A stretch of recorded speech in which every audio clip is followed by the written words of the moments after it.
खबर आपको देंगे रावलपिंडी से, जहां जुडिशियल कॉम्प्लेक्स कचहरी में पेशी पर फरीकैन के दरमियान झगड़ा हो गया।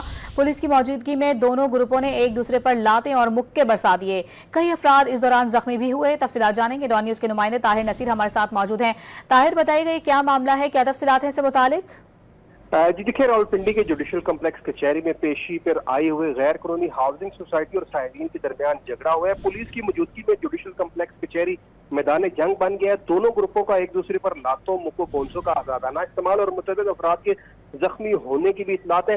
जुडिशियल कॉम्प्लेक्स कचहरी में पेशी पर आए हुए दीगर साहिलीन को भी शदीद परेशानी का सामना है, जबकि जो साहिलीन है उन्होंने ये इल्जाम आयद किया कि गैर कानूनी हाउसिंग सोसाइटी ने चक्री सिहाम में हमारी जमीनों पर कब्जा जमा रखा है, जिस हवाले से केसेस भी दर्ज हैं। और ये भी इल्जाम है कि जो गैर कानूनी हाउसिंग सोसाइटी है उसके खिलाफ रावलपिंडी में 150 से ज्यादा मुकदमात दर्ज है। और पुलिस मौके पर मौजूद थी, लेकिन पुलिस भी उनको छुड़ा ना सकी। बाद भारी नफरी तलब की, जिसके बाद दोनों ग्रुप मुंतशिर हो गए और फरार हो गए। अभी तक ना तो मुकदमा दर्ज किया गया है और ना ही कोई गिरफ्तारी अमल में लाई जा सकती है। बहुत शुक्रिया आपका तफसीलात से आगाह करने के लिए।